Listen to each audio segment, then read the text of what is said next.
Alors, moi je m'appelle Patrick, je fais des crayons de couleur. Des crayons de couleur en branche d'arbre. Ouais, ça fait à peu près une vingtaine d'années que je fais ça. Et donc j'habite à Oliergue, dans le Puy-de-Dôme. Et en plus de faire des crayons de couleur, ce que j'aime bien également, c'est recevoir les gens dans mon atelier, à Oliergue, en face de l'office de tourisme, et de montrer aux gens comment je fabrique mes crayons de couleur. Ça, c'est quelque chose qui m'éclate à fond la caisse. Et donc, je vais vous expliquer une partie de la visite, une petite partie de la visite, que certains d'entre vous ont déjà vue, et où je vous apprends comment on fait pour tailler un crayon. Donc, on va faire un petit rappel de comment on fabrique des mines de crayons de couleur et des mines de crayons en papier. Donc, il y a une base, c'est du kaolin. Le kaolin, c'est le stade géologique avant l'argile, c'est de la terre. Voilà, terre qui est raffinée. À peu près 85% du mélange initial, c'est du kaolin, auquel on rajoute les pigments. Donc avec les trois couleurs qu'il y a là, on peut faire toutes les couleurs, sauf le noir et le blanc. Et on rajoute ce qu'on appelle un liant, c'est de la cellulose, de l'eau. On met ça dans une machine qu'on appelle un malaxeur, qui va pendant 8 heures tout malaxer, tout bien mélanger. Ça passe dans une extrudeuse pour virer toutes les bulles d'air, pour avoir une pâte bien homogène. Et après ça, on va passer dans une filière qui va déterminer le diamètre de la mine. Donc moi je travaille essentiellement avec des mines de 6 mm. Et par la suite, on va sécher cette mine, virer le solvant à queue, et on va la cuire dans un bain-marie de cire. Cette cire qui n'est rien d'autre que de la graisse de mouton. Et au fur et à mesure, il faut compter à peu près 2 heures par millimètre de diamètre de trempe dans la cire. Et à ce moment-là, on a un crayon qui est écrit. Le crayon en papier, c'est un peu différent dans le sens où on utilise de l'argile, donc encore de la terre, du graphite et noir de fumée pour pigment. Et là, c'est le même processus, à part qu'on ne va pas les tremper dans de la cire, on va le cuire dans un four. C'est de la céramique en quelque sorte. Voilà. Et donc, quand la mine elle est fabriquée, on va insérer la mine dans une planchette de bois, toute fine, toute légère, c'est du cèdre de Californie. Et dans les rainures, donc on va mettre la mine et on va refermer, coller, pour obtenir des plaquettes dans ce genre. Et après, on va débiter, chaque mine va représenter un crayon et on va le mettre en forme. Donc la forme, c'est le rond, c'est l'hexagone, c'est le triangle, c'est le rectangle, carré. Et après, on va le peindre et le vernir. C'est comme ça qu'on fait des crayons de couleur.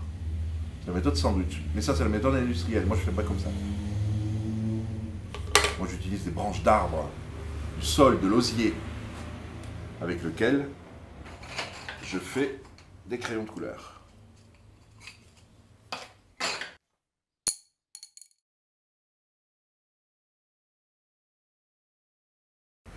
Donc, maintenant, on va voir les différents types de taille-crayon qu'on peut utiliser. Le petit taille-crayon, qu'on a l'habitude de voir dans les trousses d'écolier, le couteau ou le cutter, et la machine à tailler les crayons. Big Machine. Le petit taille-crayon, c'est fait avec un corps de métal, de lame, et des vis qui tiennent les lames, qui les tiennent, mais qui permettent aussi de dévisser la lame, dévisser la vis pour changer la lame. Malheureusement, on ne trouve plus de lame de rechange, ce qui fait que ce petit taille-crayon, il ne dure pas très longtemps. Donc la plupart des gens, quand ils utilisent un taille-crayon, ils le tiennent dans la main comme ça, ils introduisent le crayon, et ils tournent le crayon dans le taille-crayon. Donc déjà, là, on n'est pas bon, parce que le petit taille-crayon, il faut le fixer, il faut un support qui soit fixe. La même manière que quand vous sciez une planche, vous posez la planche et vous la sciez, là, il faut tenir le taille-crayon, il faut un des deux qui soit bien tenu, et là, je mets le crayon dedans, et je le tourne, et je fais des copeaux. Ok? Seulement, on l'a vu, les matières qu'on utilise pour la mine, c'est des terres.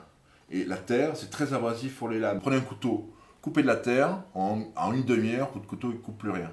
Donc ça, c'est pas un problème, on va chez le coutelier, on réaffûte le couteau, mais allez chez le coutelier pour faire raffûter vos lames de taille-crayon, le mec il va vous rire au nez. En plus de ça, on voit que la lame est dans ce sens, le crayon, il est dans un autre sens et on taille, on coupe à l'inverse du sens du fil du bois. Dans la logique, il faudrait tailler comme ça. Donc ce qui se passe, c'est que je ne suis pas en appui, je ne suis pas sur un support, je suis très libre. Je tourne mon crayon dans le taille-crayon alors que le taille-crayon, il est complètement usé. Vous voyez, ça fait des brisures. Et j'y vais toujours à fond. Et comme ça taille mal, comme je ne suis pas en appui sur un support, eh bien, je vais tendance à dévier mon truc et à coincer la mine au bout. Elle a bougé et ce qui se passe, c'est que la mine, elle se casse. Et elle se casse toujours à l'intérieur. Parce qu'en fait, on fait le même concept que le levier. C'est-à-dire que le levier, vous soulevez, vous démultipliez votre force avec un bras de levier assez long pour soulever une grosse masse importante qu'on ne peut pas soulever tout seul. Et on va soulever comme ça. Et là, on fait exactement la même chose avec le taille-crayon, mais la grosse masse à soulever, c'est cette petite mine-là qui est extrêmement fragile. Et donc, on ne sent pas sa force et on casse. C'est pour ça que, enfin, c'est mon explication à moi, c'est pour ça qu'on croit que quand le crayon il tombe par terre, la mine est toute cassée à l'intérieur. Mais en réalité, on le casse au fur et à mesure. Clac, clac, clac, clac, clac.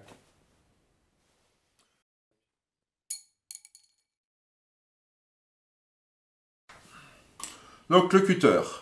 Cutter au couteau. Alors, moi je préfère le cutter, ça coupe beaucoup mieux. Tous les crayons que je fais sont taillés avec un cutter. Voilà, donc tout le monde peut le faire. C'est très facile. Donc la plupart des gens, quand ils taillent un crayon avec un cutter ou un couteau, ils auraient tendance à faire ça. Ils gonflent les couteaux et ils montrent leur force. Ça, c'est pas bon, parce que quand on force sur le bois, et quand on arrive sur la mine, elle peut gicler. Il y en a d'autres qui taillent leur crayon en faisant ce geste-là.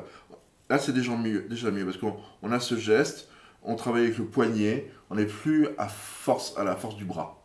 On maîtrise mieux son truc, mais c'est pas très bon parce qu'on peut se blesser. Moi, ce que je vous conseille, ce que je préconise, c'est d'utiliser le pouce. Le pouce vient se mettre au dos de la lame, et tout doucement, gentiment, je vais couper le bois avec la seule force de mon pouce. Tout doucement, tout doucement. Et alors quand je coupe le bois, je ne coupe que le bois. Et je vais m'efforcer de dégager la mine, petit à petit, tout doucement, sans forcer. Et on a tout son temps. Il vaut mieux prendre son temps, de faire du bon boulot, plutôt que bourriner comme un fou, de faire du mauvais boulot. Voilà. Après, si je veux une mine bien pointue, je râpe la mine tout doucement, tout doucement, tout doucement. Ou alors j'utilise un morceau de bois sur lequel j'ai collé un papier de verre ou une toile émerie. Et là, je mets en appui toujours et je frotte avec un petit mouvement circulaire pour que la mine soit affûtée et pointue. D'accord? Ça, c'est la meilleure façon de tailler son crayon, la plus économique et qui dure le plus longtemps. Puis avec un cutter, on peut faire plein de choses. On peut même détourner un avion si ça vous intéresse.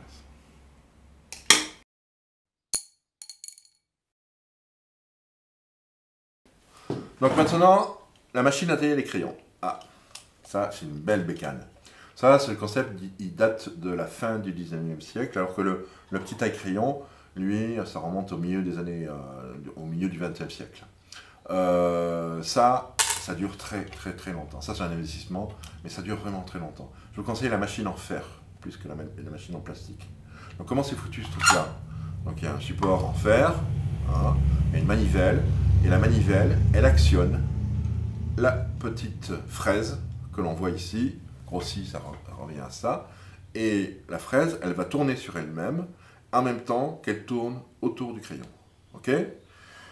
Là, il y a une petite molette, et la petite molette, elle va permettre de contrôler le pointu de la mine. Là, on le voit un peu mieux, parce que c'est un curseur, et on voit les différentes tailles de mine de crayon. Là, on a une boîte que j'appelle récupérateur. Alors, pour se servir de la machine à tailler les crayons, il faut appuyer ici. Alors déjà, il faut la fixer. Donc on a un petit trou ici, Et on va la fixer ou sur un bord de table ou sur un bord d'étagère. Ça reste à la maison, ça ne bouge pas. Et donc je pince les deux ergots qu'il y a au-dessus de la machine à tailler les crayons. Je tire sur le tiroir et j'enquille le crayon dedans. Ok? Et ça tient le crayon en pression pour se faire manger, boulotter par la fraise qui est ici. Et donc je vais tourner la manivelle doucement. On s'aperçoit de deux choses. La première chose, c'est que je fais des tout petits copeaux. Plus les copeaux sont petits, plus ils sont faciles à faire. Quand je taille avec le cutter, je fais des petits copeaux. Et quand je taille avec le petit taille-crayon, je fais des gros copeaux. Pas bon. Pas bon du tout. Et on s'aperçoit d'une deuxième chose, quand je tourne mon crayon, c'est que, quand je tourne la manivelle, c'est que le crayon, lui, ne bouge pas. C'est le taille-crayon qui tourne autour du crayon. Et non pas, avec le petit taille-crayon, l'inverse. De la même manière, quand j'utilise mon cutter, c'est le cutter qui bouge, c'est le taille-crayon qui tourne autour du crayon.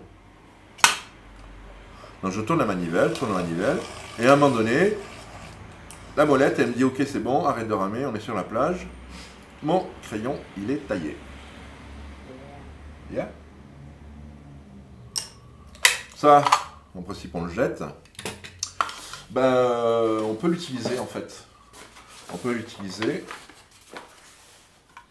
Ah, pour vous montrer un peu. Mon crayon, j'ai pas grand-chose à tailler. Je peux l'utiliser. Parce que c'est comme ça. Avec les crayons de couleur, c'est bien. Parce que là, on peut mélanger les couleurs. On fait un coup de jaune, un coup de bleu, puis là, on peut mélanger les couleurs.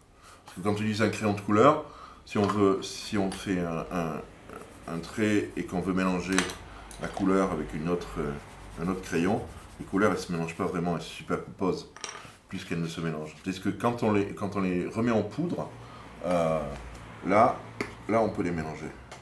Exemple, un peu de jaune, un peu de bleu. Allez. Et là, je vais faire du vert.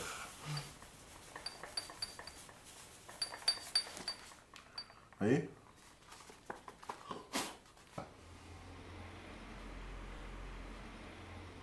Vous voyez? Voilà. Donc, conclusion, astuce. Quand vous utilisez un taille-crayon, au lieu de tourner le crayon dans le taille-crayon, posez votre crayon comme une sucette, mettez le taille-crayon dessus et tournez le taille-crayon sur le crayon. Là, vous êtes moins dans le levier. Hein? On peut pas, la prise est trop courte. Il n'y a pas de bras de levier là. Donc c'est beaucoup mieux de faire comme ça. Mais ce petit taille-crayon, ça dure pas longtemps. Il est bien parce qu'il rentre dans la trousse.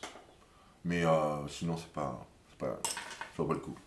Et donc l'autre astuce aussi, donc avec la machine à tailler les crayons, qu'on peut faire aussi avec le cutter, en râpant doucement la mine, pour mélanger les couleurs. C'est très bien comme ça. Donc on a coutume de dire que lorsqu'un crayon tombe par terre, la mine se casse. Elle est toute cassée. En fait, la véritable phrase, c'est quand le crayon il tombe par terre, après quand on le taille, la mine elle est toute cassée à l'intérieur. Bon, je ne connais pas beaucoup de gens qui sont allés voir à l'intérieur du crayon si effectivement elle est cassée. Alors quand le crayon quand il tombe sur la mine, c'est normal, la mine elle casse. C'est tout à fait normal parce qu'elle n'a pas sa protection de bois. Mais le reste, la mine elle est protégée. Bon, c'est rare qu'un crayon il tombe d'aussi haut, en principe ça tombe d'une table à peu près 80 cm. Et des fois il y a des gamins qui sont un peu plus teigneux que les autres et alors là, ils le font vraiment tomber. Là on peut considérer que ma mine elle est complètement brisée à l'intérieur du crayon. Hein. On pourrait mettre un petit panneau marqué « Réalisé sans trucage ». Hein? Là, on peut considérer. Alors moi je reçois des gens dans mon atelier pendant l'été, ou alors des groupes d'enfants, et je leur demande qu'ils fassent tomber les crayons 2-3 fois chacun, ce qui fait que j'ai des crayons qui tombent 150 fois. Bon, il est tombé là, il est cassé. Donc je vais ouvrir mon crayon en coupe. La coupe du crayon. Après la taille du crayon, la coupe du crayon. Donc je fais ça toujours délicatement parce que ce serait pas bon de casser la mine juste à ce moment-là. En voulant l'ouvrir. Parce que là la mine elle n'est pas cassée, je le sais.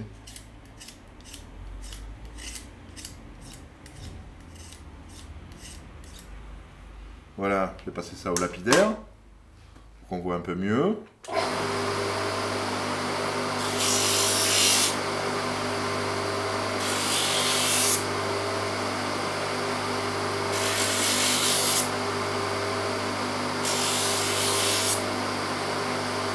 Voilà.